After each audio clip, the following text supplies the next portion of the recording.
Donc dans cette vidéo, on va voir comment modéliser sur Accord 2D. Pour ça, on va dans Acrobat, puis Accord 2D, et on sélectionne un plan vertical, celui-ci.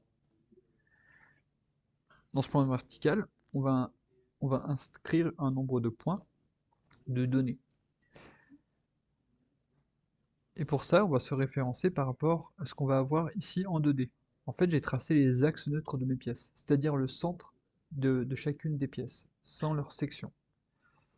Pour commencer, pour une ferme, je vais faire d'abord le triangle qui correspond aux arbalétriers.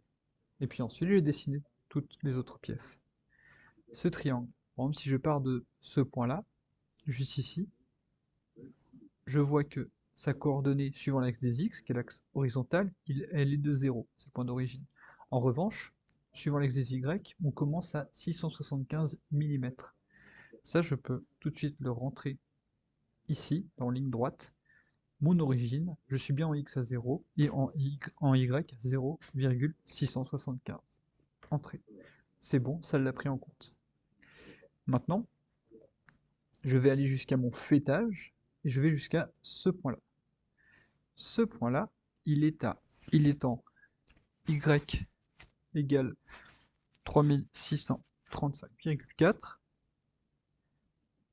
et hop, et en x à 2898,9. Je retourne dans l'accord. Donc je suis toujours sur mon point d'origine. Et là, je vais jusqu'à la coordonnée x égale 2,89 et y égale 3,6354. Entrée. J'ai donc tracé ici mon arbalétrier. Une fois que ceci est fait, du coup mon objectif, ça va être de placer la jambe de force sur cet arbalétrier. Pour ça, je vais sur ma jambe de force ici, et je vais prendre la cote qui est de ce point-là, de l'origine de l'arbre, jusqu'à ici. Et j'obtiens 1982,4. Je le note, je retourne dans Accord. Cette fois-ci, je prends découper, juste ici. Et là, je vais bien découper en deux parties, mais je vais partir d'une distance réelle. C'est-à-dire que le premier tronçon, celui vers le point vers lequel je vais être orienté, je vais me mettre à 1,9824 de celui-ci. C'est rentré, donc là je me positionne dessus, je me rapproche de ce point, et voilà, j'ai donc fait ce point qui est à 1900 de celui-ci. Enfin, maintenant je vais faire la jambe de force. Donc je vais partir de ce point-là que je viens de créer, pour l'amener ici. Ici, son point de coordonnée c'est y égale 0 et x égale 413,6. Je retourne dans l'accord, je prends mon outil ligne, je clique dessus, je suis bien sur cette ligne-là, ça a changé mes points de référence. Maintenant ici, je l'amène en y égale 0 et en x égale 0,413,6.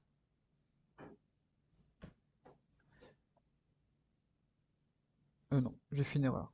CTRL Z, je reprends ce point-là.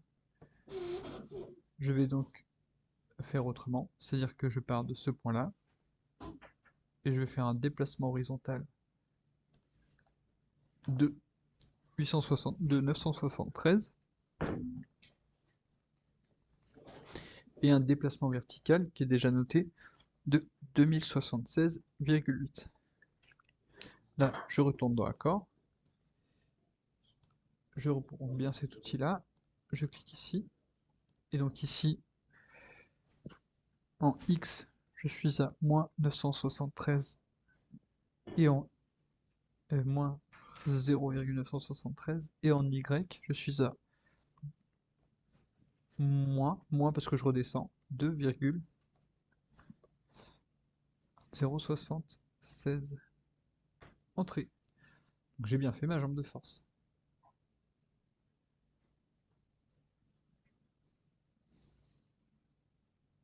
Après pour tracer mon blocher, j'ai juste à cliquer ici par exemple, j'appuie sur la touche Maj et je viens chercher cette ligne là. Hop, j'aurai tracé mon blocher.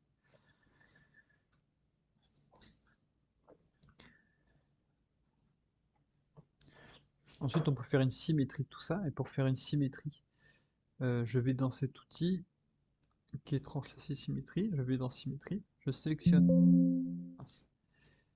hop, je sélectionne le tout, je vais dans cet outil, symétrie, appliquer, je recommence,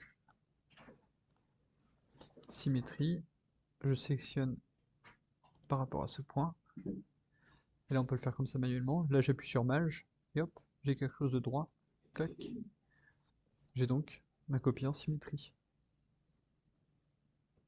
Maintenant si je cherche à positionner l'entrée retroussée, là je prends cette cote-là, et je vais faire exactement la même chose que ce que j'ai fait auparavant avec la jambe de force. Donc là je suis à 2,009. Je retourne sur accord, je m'approche,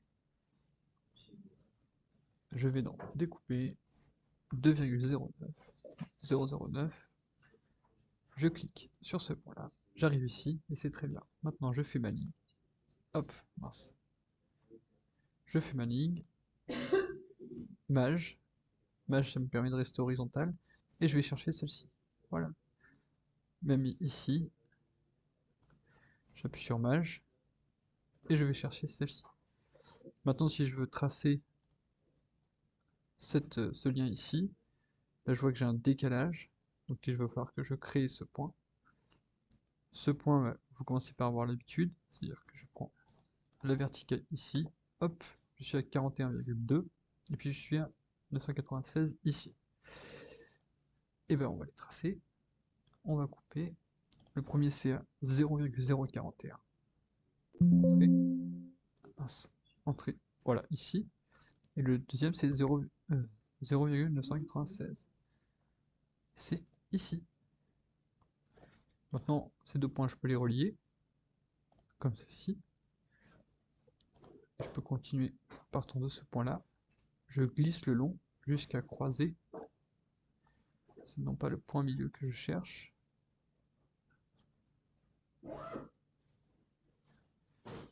Je pensais qu'il aurait projeté le point, mais non.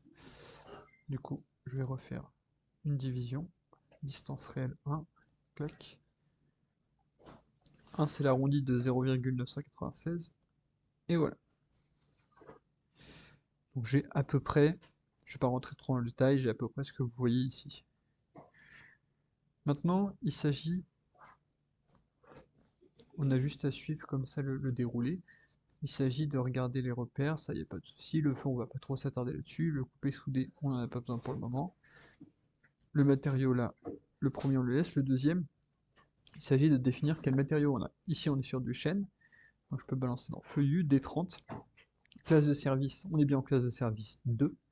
Je sélectionne le tout et je fais appliquer. Donc là, ici, tout sera en chêne. Maintenant ici, ce sont les sections. Pour ce qui est des sections, là, je vais avoir besoin du 3D pour les regarder. Mes sections d'arbalétrier, elles sont en, j'appuie sur le 1, en 100 par 230. Je retourne raccord, je clique sur celle-ci et sur celle-ci, base 100 par 230. Hop, j'applique. La présence de ces rectangles, ça permet de nous dire qu'effectivement il y avait une section. Ça, c'est une vue de la section. Maintenant, je regarde ici, CTRL A X, toutes ces sections-là ont la même, enfin toutes ces pièces-là ont la même section. C'est du 80 par 200. C'est marqué juste là. Donc 80 par 200, j'ai ça, ça, ça. Je peux leur attribuer une couleur par exemple si j'ai envie. Tac, tac, tac. Voilà, je les ai sélectionnés, puis j'ai cliqué gauche ici pour leur attribuer une couleur. Ça me permet de montrer que c'est tout de la même section. Et on est bien en 80 par 200. J'applique. Maintenant on va s'intéresser aux blochers, eux qui sont en 80 par 150. Je reviens ici, et ici, cette fois-ci c'est moisé, je suis en 80 entre axes, je crois que c'est du 86 par 150, donc ça c'est très bien, j'ai plus qu'à appliquer. On est sur une section différente, je vais lui attribuer un autre code couleur. Maintenant, mon poinçon, c'est du 180, 180. Je reviens ici, 180, 180. J'applique un autre code couleur. Et voilà. Maintenant,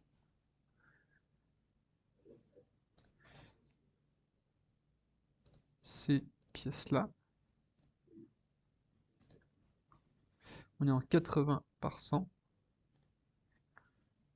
Clac, clac. 80 par 100. Je vais utiliser par exemple ceci. Et j'applique cette section. Donc voilà, là on a déterminé toute notre section de bois. Des fois pour vérifier, on peut aussi appuyer sur rendu réaliste, et ça nous montre un peu plus l'épaisseur des bois. Et si on voit un fil, on sait qu'on n'a pas fini notre dessin. Ensuite, à partir de là, on peut regarder la suite. Section composite, j'en ai pas. Info propriété de la pièce, c'est pas très grave. Les liaisons, enfin c'est pas très grave, on n'en a pas besoin à ce stade-là. Les liaisons, c'est savoir s'il y a bien des liaisons rotules, c'est-à-dire des articulations. Par exemple, ici, on est à l'extrémité du bois, donc je peux en mettre une ici, une là, mais je vais pas en mettre ici, parce qu'ici, on est bien dans un seul et même bois. Il n'y a pas de rotule entre ça et ça. En revanche, lui, il y a bien une articulation dans ce bois-là, tout comme il y en a une ici. Il y en a une ici. Voilà. En fait, à chaque extrémité de bois, parce que c'est à l'endroit où on a un tenon mortaise ou quelque chose comme ceci. Clac, clac.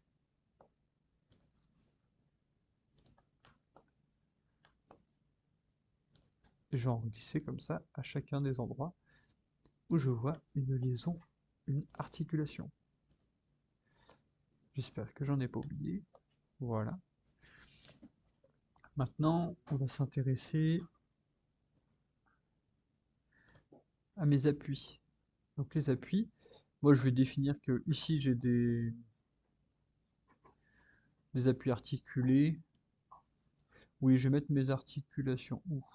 Soit ici, soit ici. Ça c'est à définir, c'est des modèles mécaniques. Bon, là pour la vidéo, c'est pas très important. Hop, je vais définir ici un appui articulé, je clique sur le point, un autre appui, un appui plan, ici un appui articulé, et ici je vais mettre aussi un appui articulé. Voilà, une fois que j'ai fait ça, j'ai à peu près modélisé toute ma pièce. Vous voyez, si je veux sélectionner aussi ce que j'ai mis en couleur, en fait il me suffit de resurvoler mes couleurs ici, et ça me permet de les sélectionner, si j'avais envie de tout sélectionner et tout changer d'un coup. Bref, voilà. Pour ce qui est du cas de charge, maintenant pour ce qui est du cas de charge, eh ben, je peux soit trouver des cas de vent en fonction des données que j'ai rentrées dans mes projets et hypothèses au tout début de mon dossier, je peux rajouter des cas de vent. Je peux aussi rajouter des cas de neige. Il va les calculer quasi automatiquement. Ou sinon, il va aller chercher les cas de neige que moi, j'ai fait au préalable dans mes outils climatiques. Par exemple, là, si je vais dans cas de neige, il va me sortir mon outil climatique et il va me présenter tous les cas de neige. J'ai plus qu'après à cliquer dessus, faire OK. Hop, il me prévient. Tac, si là je mets un chargement réparti comme ceci, par exemple chargement réparti, on est bien là-dessus, et là, mince, je vais lui appliquer de la neige qui est équivalent au max que je vais trouver 0,404. Admettons, je mets 1,04, 1,02, ça me permettra de faire manipuler, donc prendre ce cas de neige, enfin plutôt ce cas de neige là, 0,35, 0,17. Je ferme, donc de ce côté-là ici, en prenant, ici on est bien sur de la neige, donc la neige c'est une force gravitationnelle, donc ça va vers le bas, c'est à la verticale. On va prendre moins 0,36 en kN par mètre carré, et l'anthrax qu'on met ici, c'est l'anthrax entre fermes. Je ne sais plus de combien il est, on va dire à peu près 3,5. C'est juste histoire de manipuler le logiciel, on fait ce tuto. Ensuite, j'applique. Donc là, on a bien ce cas de neige ici qui vient s'afficher. Et on est bien dans de la neige. Cas de charge ici, on est bien dans S1. Maintenant, ici, je vais appliquer un autre cas de neige qui sera de 0,18, admettons. Comme si on avait un cas de neige différent parce que le mu est différent, ou le calcul, voilà, bref. Hop, je l'applique, et je l'ai ici. Et je peux faire pareil pour tout ce que je vais utiliser, par exemple les charges permanentes. je peux reprendre la même chose, sauf que ici, au lieu d'utiliser cette formule, de rentrer la valeur directement, je prends toiture Théo, celle que j'ai calculée, et puis je peux rajouter, par exemple, les pannes. Ici, si j'avais des pannes en 80 par 200 avec un entraxe de 140, hop, je prends pas en compte les chevrons, oui, je prends en compte ça, je prends en compte les pannes que je viens de rajouter, et hop. Et du coup, ça va me les transformer en charge répartie. Je clique, j'ai bien mon poids, j'ai tout ce qu'il faut, j'applique, j'ai ma charge de structure. Voilà, et ça c'est pour des charges de structure qui sont réparties. Je peux faire ça pour toutes mes pièces. Par exemple, si j'ai une charge d'exploitation sur une toiture, une charge d'exploitation, c'est un charpentier qui va monter sur la toiture, et on est donc sur une charge qui est ponctuelle. Et bien si je veux ajouter une charge ponctuelle, soit je crée un nœud dans ma modélisation, soit par exemple là si je dis que mon charpentier il est au faîtage, je clique dessus, je me mets sur charge ponctuelle, je clique dessus, je suis sur une charge d'exploitation, et la charge d'exploitation de toiture, dans ce cas-là, c'est moins 1,5 kN. Ça, c'est donné dans vos tableaux des valeurs pour les charges d'exploitation, catégorie A, qui est habitation, en toiture. Entrée. Et donc là, j'ai bien mis mes 1,5 kN au faîtage. On peut faire pareil, donc ça, c'est bien une charge ponctuelle. On peut aussi faire ponctuelle sur pièce, etc., etc. L'autre donnée, et surtout la donnée à ne pas oublier, c'est celle-ci, qui est force volumique. En fait, ça nous permet de prendre en compte le poids propre des pièces. Donc ça va influencer tout notre calcul. On clique dessus, force volumique active, accélération de terrasse 9,80, on garde ceci, on valide. Une fois qu'on a fait ceci, on passe à l'analyse. L'analyse, en réalité, c'est le lancement du calcul par rapport à tous les paramètres qu'on vient lui donner, la modélisation plus les chargements. Donc, on lance ce calcul, là il fait de la mécanique, et après il va le comparer aux valeurs de l'eurocode. Donc, pour ce qui est des résultats liés à la mécanique, à la résistance des matériaux, vous allez ici dans résultats RDM, et là, vous avez tous les résultats qu'on peut parfois analyser en cours. L'effort normal, l'effort tranchant, cisaillement, ou le moment fléchissant ici. Vous avez aussi le déplacement de votre pièce, comment en fait elle va réagir en fonction du chargement qu'on a mis, et puis même l'oscillation s'il y avait, en fonction du séisme. Vous avez les contraintes à l'intérieur des pièces, c'est-à-dire l'effort divisé par la section de la pièce, plus des coefficients, tout dépend de quelle contrainte on parle. Donc là on est sur de la contrainte de traction, de compression, et ici dû au moment de flexion. Là, vous avez contrainte axiale totale, c'est un ensemble de tout, c'est un peu le bazar, mais ça nous permet de voir les contraintes maximales. Ça distingue pas traction, compression, moment fléchissant. Voilà. Ça, ce sont des résultats mécaniques, c'est de la RDM, de la résistance des matériaux. Nous, ce qui nous intéresse, après, ce sont les résultats ici à l'Eurocode.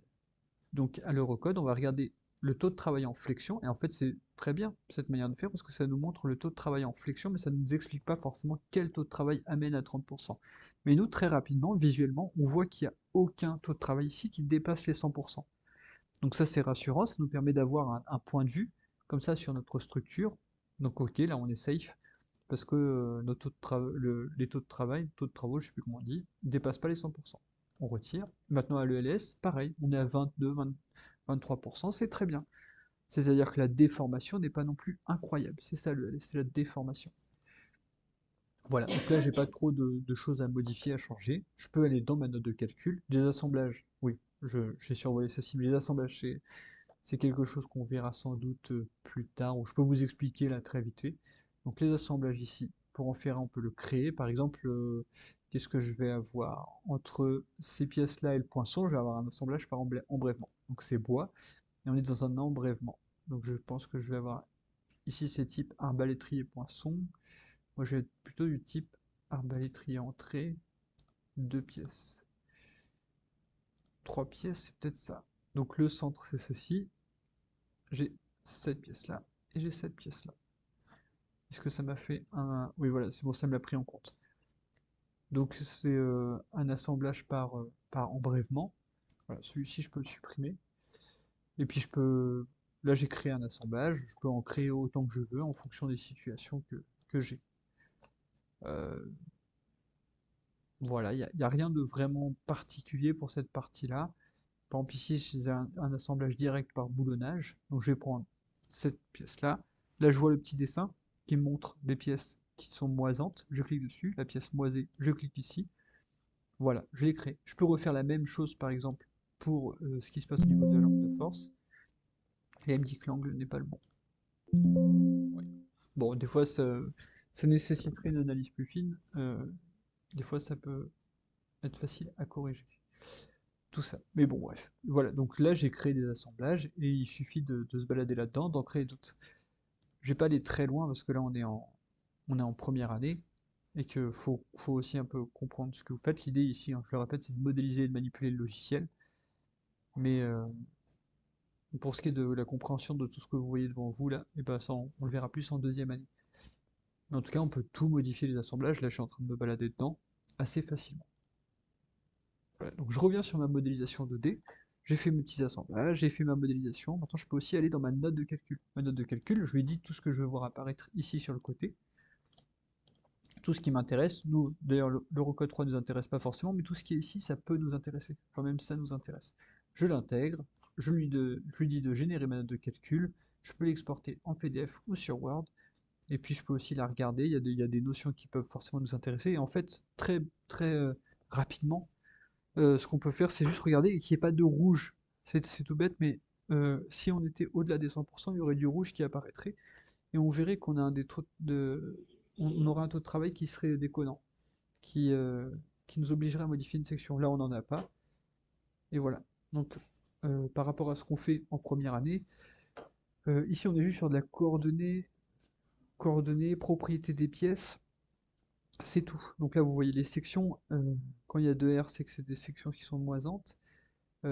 Ici, vous avez les propriétés des sections, c'est-à-dire, comment dire, la section suivant l'orientation qu'elle a, on est sur de la géométrie de pièces. Ici, les propriétés des pièces, là, on est sur des modules d'élasticité, vous voyez, module d'élasticité moyen, module d'élasticité au 5e pourcentile, etc., etc. Les masses volumiques, tout ce que vous voyez dans vos tableaux caractéristiques des Eurocodes, mais ici, on est sur celui des feuillus. Donc, je vous rappelle que des MPa, ce sont des newtons par millimètre carré aussi. Les conditions d'appui, là, ce sont toutes les conditions de chargement, les conditions de vent, mais pareil, j'en ai pas rempli, conditions de neige, les descentes de charge. Ça, les descentes de charge, c'est important, c'est pour savoir les efforts qui ont été transmis au niveau des appuis des pièces. Puis enfin, les combinaisons d'actions. Vous voyez, parfois, on vérifie nous une ou deux combinaisons d'actions, et je vous dis, mais vous savez, il y a beaucoup plus de combinaisons d'actions que ça. Et bien là, typiquement, dans une note de calcul, vous voyez, rien que pour la petite pièce les petites pièces qu'on vient de faire, chaque pièce est vérifiée avec 42 combinaisons d'actions. Quand on dit 1,35G plus 1,5S, il ne faut pas oublier que 1,35 c'est un coefficient qui est dépendant d'une situation. Par exemple, on va vérifier une pièce à l'ELUSTR en charge descendante, mais les charges elles peuvent être aussi ascendantes, par exemple quand il y a du vent au soulèvement. Dans ce cas-là, on ne sera plus sur la combinaison 1,35G, mais plutôt G, uniquement G. Et bien ce G, vous le voyez dans cette combinaison ici, la combinaison numéro 22. On retrouve 1,35G ici en charge descendante, mais on retrouve G ici lorsqu'on est en soulèvement. Voilà, où l'on retrouve ici aussi, etc., etc. Donc on va vérifier notre structure à l'équilibre. Ici, vous avez la flèche, la déformation, ça on le verra plutôt en fin de deuxième année, en fin de première année, pardon. Euh, et voilà, donc là c'est juste tout ce qu'il y a ici. On vous apprendra jamais vraiment à lire une note de calcul parce qu'en réalité c'est ce qu'on fait en cours. En cours, on fait du calcul à la main, on manipule tous ces coefficients. Et ben, tous ces coefficients, vous les revoyez ici. Et tout l'objectif du référentiel, c'est justement de vous faire interpréter ces notes de calcul, que vous compreniez d'où viennent tous ces calculs et tous ces résultats. Parce que le logiciel le fait très vite, mais vous, ça peut vous prendre beaucoup plus de temps. Et voilà, là par exemple, vous retrouvez typiquement ce qu'on fait en cours. On retrouve des contraintes de compression axiale ici, avec des contraintes de flexion, parce que là, il vient de vérifier la résistance au flambement de notre pièce. Ici, le déversement, c'est de la flexion, et tous ces coefficients-là, vous les connaissez déjà. Vous avez déjà vu Ft0D, par exemple, on l'a vu en cours, et sigma T0D. Détraction, 0, c'est l'angle par rapport au fil du bois, donc qui est de 0 degré, et D, c'est une valeur de calcul. Voilà, j'en ai fini avec la modélisation en 2D.